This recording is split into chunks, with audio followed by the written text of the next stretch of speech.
நாலாயிரத்திற்கே பிரபந்தம் 12 ஆழ்வார்களால் பாடப்பட்டது. 4000 பாடல்களை கொண்டது. வித்வான் ஐயம்பெருமாள் கோனார் அவர்களின் புதல்வரும் திருச்சிராப்பள்ளி தமிழ்ச்சங்க தலைவருமான டாக்டர் அரங்கராசன் அவர்கள் 4000 பிரபந்தம் பற்றியும் 12 ஆழ்வார்கள் பற்றியும் விளக்க உள்ளார். இன்று வைணவ ஆழ்வார்களுள் ஒருவர் திருமழிசை ஆழ்வாரின் அருளி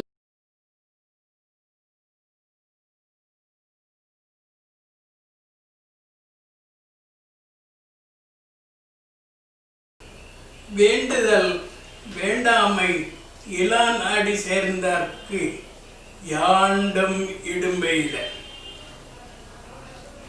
வைணவ ஆழ்வார்கள் 12 அவர்கள் திருமாலது பெருமைகளை அருளியல முழுமையும் ஆட்பட்டதனால அத்தகைய ஆழ்வார்கள் 12 வைணவத்தினது பெருமையை பறைசாற்றக்கூடியவர்களாக திகழ்பவர். அவர்களுள் திருமழிசை ஆழ்வார் அவரது அருளியல் பற்றி இன்று பேச உள்ளோம். அவருக்கு பக்திசாரர் என்ற பெயரும் உண்டு. அவர் பிறந்த ஊர் திருமழிசை திருமழிசை. இந்த உலகம் ஒரு பக்கம், திருமழிசை ஊர் ஒரு பக்கம். இத அந்த காலத்து முனிவர்கள் உயர்ந்த தெய்வத்தன்மை வாய்ந்த ஊர் எது என்று ஆலோசிக்கின்ற ஒரு தராசுகோல் கற்பனையாக ஒரு பக்கம் உலகத்தையும் மற்றொரு பக்கம் திருமழிசை ஊரையும் வைத்தார்கள். அப்பொழுது திருமழிசை ஊரானது வலிமை மிக்கதாக திகழ்ந்தது. ஆக திருமழிசை தெய்வ மனம் கமழக்கூடிய ஊர் என்பதில் சிறிதும் ஐயமில்லை. உலகு திருமிசையில் உள்ளுணர்ந்து தம்மில் புலவர் புகழ் கோள் ஊற்றுக்கோளாக்க உலகுதனை வைத்தெடுத்த பக்கத்து மானீர் மடிசையே வைத்தது பக்கம் வலிது. ஆக திருமழிசை தலமானது தெய்வ மனம் வீசக்கூடிய ஊர்.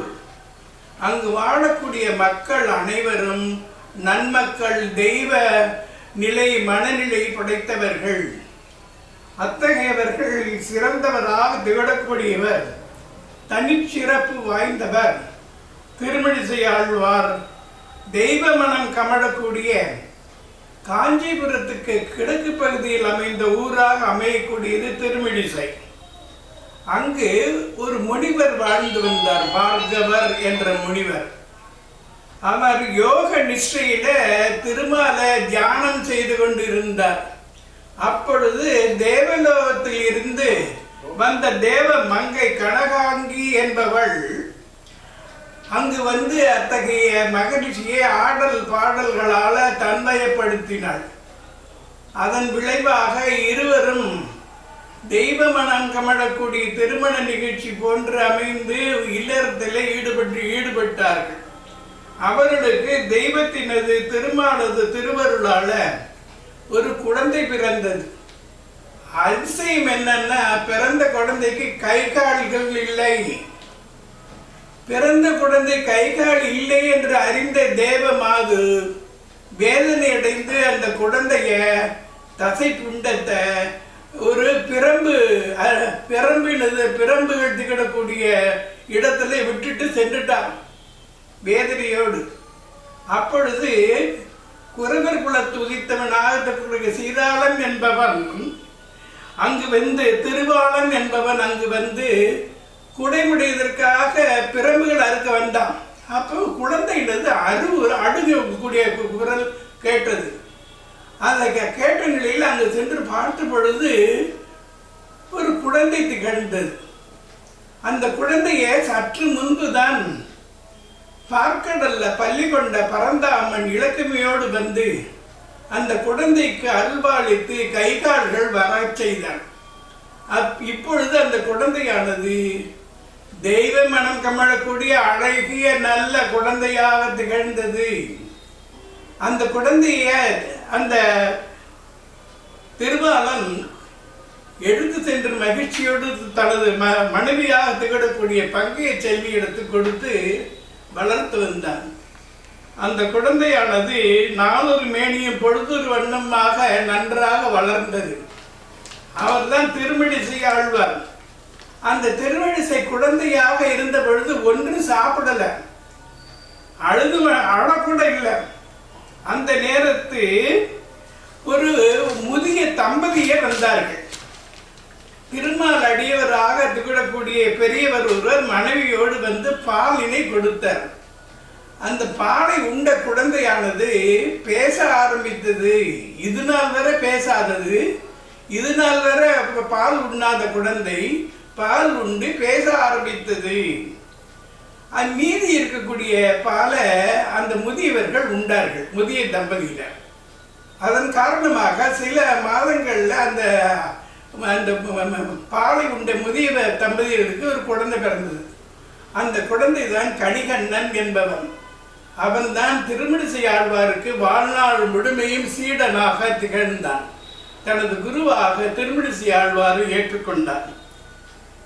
கண்ணனது பிறப்பும் திருமழிசை ஆழ்வாரது பெயர்ப்பும் ஒத்து போகிறது. ஒருத்தி மகனாய் பிறந்து ஒருவரில் ஒருத்தி மகனாக ஒடித்து வளர்ந்தவன் கண்ணபிரான். அதே போல இங்கு முனிவருக்கும் தேவமாதுக்கும் பிறந்த இந்த குழந்தையானது குறவர்களது குலத்தகத்து பிகழ்ந்த ஸ்ரீராம திருமாவன் என்பவனது குலத்தில் சென்று அவன் குடும்பத்தில் வாழ்ந்து வந்தான். அவர்களுக்கு தொழில் கூடை முளைதான். தானும் வளர்ந்த நிலையில தானும் கூடை முடைந்த திருமழிசை ஆழ்வார். அத்தகைய நிலையில குருவும் சீடனுமாக திகழ்ந்தார்கள் அந்த திருமழிசை ஆழ்வாரும் கணிகண்ணனும். அப்பொழுது இந்த திருமழிசை ஆழ்வாருக்கு தெய்வத்துல உயர்ந்தது, சிறந்தது, உன்னதமானது பரம்பொருள் எது என்று சிந்தனை மேலோங்கியது. அதற்காக பல்வேறு சமயங்கள், சைவம், அடுத்து பௌத்தர்கள், சமணர்கள் ஆகியவர்களோடு பழகி அவர்களது தெய்வ நிலைகளை ஆராய்ச்சி செய்தார். பிற்பாடு எது சிறந்தது, வைணவமா திருமாலா, என்ன சிறந்தது என்பதை யோசிக்கும் நிலையில அங்கு வந்துற்றார் ஒரு ஆழ்வார், பொய்கை ஆழ்வார். அவர் தனது தோற்றத்தில் திகழக்கூடிய செடிகளை அந்த ஆழ்வார் கூட திகழ்ந்தவர் பேய் ஆழ்வார். செடிகளை தலைகீழாக நட்டு வேர் பகுதி மேலாகவும் தலைப்பகுதி கீழாகவும் நட்டு ஒரு ஓட்டை பாத்திரத்துல கிணத்துல இருந்து தண்ணி எடுத்து ஊத்துறார். தண்ணி வருமா? வராது. அந்த செடி வளருமா? வளராது. இதை வந்து பார்த்த திருமழிசை ஆழ்வார், என்ன இது பேய்த்தனமா இருக்கு, இப்படி யாராவது செய்வாங்களா, இப்படி செடி வளருமா என்று நகைத்தார். அந்த பேயாழ்வாரும் நகைத்து சிரித்து, நான் செய்யறது சரிப்பா, பேய்த்தனம்தான், நீ என்ன செய்யற, திருமால் பக்தியை விட்டுட்டு மற்ற சமயங்களை சென்று பௌத்த சமண சமயங்களை பற்றியும் சைவ சமயத்தை பற்றி பேசிக்கிட்டு இருக்கியே, திருமால் தான் பரம்பொருள், அவன்தான் எல்லாவற்றுக்கும் முதன்மையானவன் என்று ஸ்ரீமன் நாராயணனது பக்தி யோகத்தை அவனுக்கு அருள் புரித்தார். குருவாக ஏற்றுக்கொண்டார் திருமழிசை ஆழ்வாரும் பேயாழ்வார். அத்தகையவர்கள் வாழ்நாள் முழுமையும் சிறந்து விளங்கினார்கள். கணிகண்ணன் இந்த திருமழிசை ஆழ்வார் ஒரு குடிசை அமைத்து அந்த கோவில் பக்கத்தில் வாழ்ந்து வந்தார். அங்கு ஒரு முதிய பாட்டி ஒருத்தி, வயது முதிர்ந்தவள், தள்ளாடக்கூடியவள். அவள் என்ன செய்தார், தினந்தோறும் திருமழிசை ஆழ்வாரது குடிசையில சுத்தம் செய்து கோலம் போட்டு அனைத்து செயல்களையும் அவருக்கு துணையாக நின்றாள். இதை கண்ணுற்ற திருமழிசை ஆழ்வார் பெரிதும் மகிழ்ந்து அவளுக்கு ஆசீர்வாதம் செய்தார். அந்த ஆசீர்வாதத்தினால அத்தகைய முதியவள் தள்ளாடக்கூடியவள் இளமை நலம் வாய்ந்தவளாக அழகு ஜோதி பிம்பமாக இளையவளாக மாறிட்டார். பார்ப்பதற்கு அவ்வளவு அழகு, இலட்சுமி ராட்சியம் என்று சொல்வார்கள். அது போன்று அத்தகைய நிலையில அங்கு வாழ்ந்து வந்தால் தொடர்ந்து செயல் செய்த நிலையில அந்த நாட்டை அரசாளக்கூடிய பல்லவ மன்னன் வீதி விழா வந்தான். வந்த பொழுது அந்த பெண்ணை பார்த்த உடனே மையல் கொண்டு காதல் கொண்டு அவளை மனம் பேசி வர செய்து மனம் முடித்து கொண்டு அரசியாக அரசியாக நிகழ்த்தினான், உயர்த்தினான். அந்த நிலையில மகிழ்ந்து இல்லறத்தில் ஈடுபட்டு பல ஆண்டுகள் வாழ்ந்தார்கள் அவர்கள். அவ்வாறு வாழ்ந்துட்ட நிலையில பல ஆண்டுகள் ஆகி அரசன் முதுமை எய்திச்சான். அவளுக்கு வயசாயிடுச்சு, கை கால்கள் தளர்ந்து போச்சு. ஆனா அந்த பெண்ணானவள் முன்பு எப்படி இருந்தாலோ அதே போல இளமையிடம் சிறிது கூட குன்றாது திகழ்ந்தாள். அரசனுக்கு ஒரு சந்தேகம் வந்தது. அரசிட்டே போய் கேட்டான், பல ஆண்டுகளாக நான் முதுமை எய்திட்டேன், நீ வந்தப்ப எப்படி இருக்கிய அதே போல இருக்கிய, இதுக்கு என்ன காரணம்? அந்த ரகசியத்தை எனக்கு சொல்லக்கூடாதான்னு கேட்டான். அதுக்கு அவள் சொன்னாள், நான் திருமணிசை ஆழ்வாரது அருளினால நான் இளமை நலம், நானும் முதியவள் தான் இளமை நலம் வாய்ந்தேன், அதனால் என்றும் சிரஞ்சீவி என்று சொல்லும் தன்மையாக நான் திகழ்கின்றேன் என்றான். உடனே அரசு, நானும் அது மாதிரி ஆகணும், அந்த திருமணிசை ஆழ்வார் இங்கே வர சொல்லு என்று அவரெல்லாம் இங்கே வரமாட்டாரு, வேண்டுமானா தினந்தோறும் இந்த வழியாக பிச்சை எடுத்து உண்ணக்கூடியவனாக திகழ்பவன், யாசித்து உண்ணக்கூடியவர்கள் முடிவர்கள். அப்படி கணிகண்ணன் வருவான், அவனை அடித்து கேளுங்க, ஒருவேளை உங்கள் யுக்தியானது படித்தாலும் படிக்கணும். அப்படி அவன் வருகைக்காக அரசன் காத்து கொண்டே இருந்தான் தெருவில். அவன் கணிகண்ணன் வந்தான், திருமணிசை ஆழ்வார் சீடன். அவனை அழைத்து உபசரித்து அவனை பாராட்டி வாழ்த்தி, ஏன்பா உங்கள் குருவை நீங்க வர சொல்லி இந்த ராணிக்கு இருக்கிறது போல எனக்கு இளமை நலமாக்கக்கூடிய தன்மையாக ஒரு பாடல் பாடக்கூடாதா, அதனால உங்க குருவை வர சொல்லுங்கன்னு கேட்டு. அவர்லாம் இங்க வரமாட்டாரு. அதோட திருமாலை தவிர எந்த மனிதர்களையும் அவர் பாடக்கூடிய நிலையில் இல்லை, அதனால வரமாட்டேன். சரி, அவர் தான் வரல, நீ தான் அவருடைய சீடன் தானே, நீயே என்னை வாழ்த்தி பாடி ஒரு பாராட்டு பாடினேன்னா, ஒருவேளை நானும் இளைஞனாக மாறினாலும் மாறுவேன் இல்லையா, பாடுவேன். நானும் எனது குருவை போல மனிதர்களை பற்றி பாடமாட்டேன் என்று சொன்ன நிலையில அரசனுக்கு மிகுதியான கோபம் வந்தது. என்ன செய்தான், இப்பொழுதே நாடு கடத்து என்று கட்டளையிட்டான். உடனே குருவிட்ட போய் இதை மாதிரி நாடு கடத்த சொல்லிட்டாங்க, நான் நாட்டின் எல்லை பகுதிக்கு போயிடுறேன், வேறு ஊருக்கு போயிடுறேன்னா. நீ போறியா, நானும் வரேன்னு திருமணிசை ஆழ்வார் புறப்படுறதுக்கு முன்னாடி அங்கு பாம்பு படுக்கையில் இருக்கக்கூடியவனாக திகழக்கூடிய திருமால கோயிலில் இருக்கக்கூடியவனே, அப்பா நீ பாம்பு படுக்கையை சுருட்டிக்கா என்னோடு வாங்குறான். கணிகண்ணன் போகின்றான். காமரபூம் கட்சி மணிவண்ணா, நீ கிடக்க வேண்டாம், சென்னா புலவனும் செல்கின்றேன், நீயும் பைனாக பாம்பை சுருட்டிக்கொள். இப்படி சொன்ன உடனே முதல்ல கணிகண்ணன் போறான், அதன் பின்னால் திருமணிசை ஆழ்வார் போறார், அவர் பின்னால தெய்வமும் செல்ற திருமாலும் பாம்பு படுக்கையோடு செல்றார். இதை ஊர் மக்கள்லாம் காண்றாங்க. அந்த ஊரானது ராமன் விட்டு சென்ற ஊர் போன்று காட்டுக்கு சென்ற போது எவ்வளவு துன்பமோ அத்தகைய துன்பத்தை எய்தினார்கள் மக்கள். மறுநாள் காலையில அர்ச்சகர் சென்று கோவிலில் வழிபாடு செய்ததற்காக சென்ற பொழுது அங்கு சென்று தெய்வத்தை காணோம், திருமால காணோம். உடனே மன்னனிடத்து வந்து புகார் சொல்லிய நிலையிலே மன்னன் அதிர்ந்து போனான்.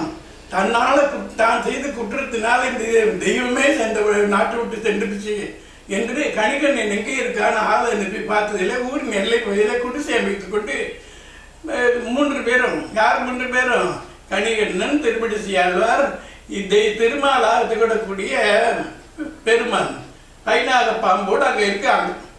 அந்த நிலையை அறிந்த நிலையில அரசனே சென்று முன் சென்று மன்னித்திருளுமாறு கணிகண்ணனையும் திருமணிசை ஆழ்வார் வேண்டிய நிலையில உடனே நாங்கள் வரோன்னு சொல்லிட்டு புறப்படுறப்ப அந்த தெய்வத்திடத்தை சொல்றான், கணிகண்ணன் போக்கொழிந்தான், காமரூபம் கட்சி மணிவண்ணா நீ கிடக்க வேண்டாம், கிடக்க வேண்டும், துணிவுடைய சென்னா புலவனும் போக்கொழிந்தான்.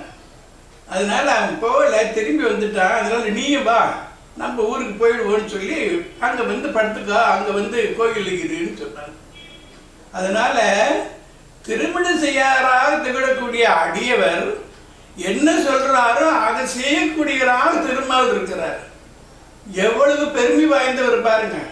நாமெல்லாம் தெய்வம் ஏதாவது கண்ணால பார்க்குமான்னு நினைத்து கொண்டிருக்கக்கூடிய நாம் தெய்வத்தையே வா போ என்று தன்னோடு அழைத்து பின்னர் வரக்கூடிய அத்தகைய பெருமையும் அருளும் பெற்றவர் திருமழிசை ஆழ்வார். அதனால அவருக்கு பக்திசாரர் என்ற திருநாமம் கிடைத்தது. இதோடு இல்லாது பக்திசாரர் என்ற திருநாமம் பெறுவதற்கு மற்றொரு காரணத்தை குரு பரம்பரை செய்தி சொல்லுகிறது. சிவபெருமானும் பார்வதியும் உலா சென்ற நிலையில மேலே பறந்து செல்லும் காலத்து கீழே ஏதோ யாரோ யோக நிஷ்டைகள் யாருன்னு பார்த்தா திருமழிசை ஆழ்வார். உடனே கீழே இறங்கி வந்த நிலையில திருமழிசையால யோக நிலையில் இருந்தார், நிஷ்டையில் இருந்தார். அவரை தட்டி எழுப்பி, ஏப்பா நான் வந்திருக்கிறேன், நான் யார் தெரியுமா வந்திருக்கிறேன், உனக்கு என்ன வர வேணும்னு கேட்டாங்க. ஏப்பா நீ எனக்கு என்னப்பா வேணும், வேண்டுதல் வேண்டாமை இளான் இறைவன், அவனை போல எனக்கு ஒன்றும் வேண்டாம், எனக்கு எல்லாம் திருமால் கொடுத்துட்டான், அதனால நீ ஒன்றும் எனக்கு வரம் கொடுக்க வேண்டாம். இல்லை இல்லை நீ வர கேட்டுதான் ஆகணும். சரி வரம் கேட்குறேன்னா எனக்கு சொர்க்கத்தை கொடுக்க முடியுமா? சொர்க்கம் என்னால் கொடுக்க முடியாது. சரி இன்று சாகக்கூடியவனை நாளைக்கு சாகுமாறு செய்ய முடியுமா? அதுவும் என்னால் செய்ய முடியாது. ஏன்னா ஒன்றும் செய்ய முடியாதுங்கிற நீ என்ன வரம் கொடுக்குறீங்கிற என்று ரெண்டு பேருக்கு வாக்குவாதம் நிகழ்ந்து பிற்பாடு சமாதானமாக்கி அருள் பெறுகிறார் சிவபெருமானும் பார்வதியும். அப்படி சிவபெருமானே வாழ்த்ததுனால அருள் வாழ்த்ததுனால திருமழிசை ஆழ்வாருக்கு பக்திசாரர் என்ற திருநாமமானது கிட்டுகிறது. இந்த திருமழிசை ஆழ்வார் 2 பாசுரங்களை பாடியிருக்கிறார், 2 பதியங்களை. ஒன்று நான்முகன் திருவந்தாதி, மற்றொன்று திருச்சந்த விருத்தான். இவை அனைத்தும் வேத விழுப்பொருள்கள் அனைத்தையும் ஒரு சேர தரவல்லன. மறந்தும் புறந்தொழாதவர் திருமழிசை ஆழ்வார். பிற தெய்வத்தை நினைக்க கூட மாட்டார். உள்ளம் பகவானோடு ஒன்றக்கூடியதாக அமைந்தது. திருமால் அடியார்கள்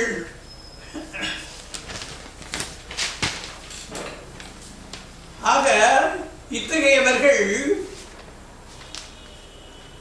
திருமழிசை ஆழ்வார் ஒரு முறை அந்த கச்சியம்பதிக்கு சென்றார். அங்கு அத்தியனம் நடந்தது, யாகம் நடந்தது. அந்த யாகத்தில் இந்த திருமழிசையார் சென்ற பொழுது வேதம் சொல்றவங்க நிறுத்திட்டாங்க. ஏன்னா இவர் தாழ்ந்த குலத்தை வரோம், அதனால வேத சொல்றதை நிறுத்திட்டாங்க. இதை அறிந்து அவர் முதல்ல நகர்ந்தார் திருமழிசை ஆழ்வார். அப்போ அந்த வேதத்தை தொடங்கையில எந்த இடத்துல விட்டோன்னு தெரியல அவங்களுக்கு. அதற்கு திருமழிசை ஆழ்வார் ஒரு நெல்லை கருக்கி அதை இப்போ உடைத்து போட்டார். அதிலிருந்து வரக்கூடிய தன்மையால் அறிவு ஞானத்தினால எந்த இடத்துல விட்டோங்கிறதை தெரிந்து கொண்டார்கள் அவர். அதனால திருமழிசை ஆழ்வாரது அத்தகைய பெருமையை நிலைநாட்டினார். அத்தகைய அந்த ஊரில் வாழ்ந்த பெரிய வைணவ தொண்டர் ஒருவர் இவரை அழைத்து அந்த யாகத்திற்கு தலைமை தாங்கும்படி அபிர்வாகம் பெறும்படி வேண்டினார். அவர் சரி என்று ஒத்துக்கொண்டு சென்ற நிலையில அங்கு திகழக்கூடிய வேதியர்கள் இதற்கு ஒப்புக்கொள்ளலை. யாரோ ஒருத்தர் கொண்டாந்து தலைமை நான் போட்டுருக்கேன், இவர் யாரு, எத்தகைய நிலையில் படித்தவர் என்று மறுத்தனர். அந்த நிலையில இந்த அருளாளர் தெய்வத்தை திருமாலை வேண்டினார். திருமாலே இப்படி என்ன உன்னோட பக்தங்கிறத அவங்க நம்ப மாட்டேங்கிறாங்க, நீ தான் வச்சு அப்படியா என்று இறைவனே திருமாலே திருமழிசை ஆழ்வாரது உடல் அகத்தை புகழ்ந்து காட்சி தந்தார். பார்க்கடல்ல பள்ளி கொண்ட பரந்தாமன் போன்று காட்சி நல்கினார். இதை கண்ணுற்ற அத்தகைய வேதியர்கள் தமது குற்றத்தை மன்னித்தருமாறு வேண்டி அந்த யாகத்தை மேலும் தொடர்ந்தார்கள். அத்தகைய சிறப்பு வாய்ந்தவர் நமது அருளாளராக திகழக்கூடிய திருமழிசை ஆழ்வார். இவர் ஒரு முறை திருப்பாப்புலியூர் சென்றார். அந்த ஊர் பெயர் திருவெகா என்பது. அந்த ஊர்ல இருக்கக்கூடிய திருமால் இவர் சென்ற திசையை நோக்கி திரும்பி திரும்பி ஆள் பார்க்கிற மாதிரி தெய்வம் பார்த்தது. இவர் எந்த திசையில சென்றாரோ அந்த திசையில் அந்த தெய்வம் திரும்பிக்குமா. இதை பார்த்த அர்ச்சகர் மற்றவர்கள் ஆச்சரியமுற்று வினவ வந்திருக்கார் நம் ஊருக்கு என்று வேண்டினார். அத்தகைய அருளாளர் ஆக திகழ்ந்தவர் தனது தன்மையில பாராட்டக்கூடியதாக இறை அருள் தன்மையாக திருமாலிடத்து சென்று ஒன்றியவராக அமைந்தார். ஆண்டாள் அரங்க பெருமானோட சென்று அவனது அரங்கத்தில் சென்று இறைவரோடு இரண்டரை கலந்தது போன்று திருமழிசை ஆழ்வாரும் திருமாலனது உடலகத்து சென்று யூனியன் வித் டிவைன் என்று சொல்லுவார்கள், இறைவனோடு இரண்டரை கலந்தார். அத்தகைய அருளாளர் தான் திருமழிசை ஆழ்வார்.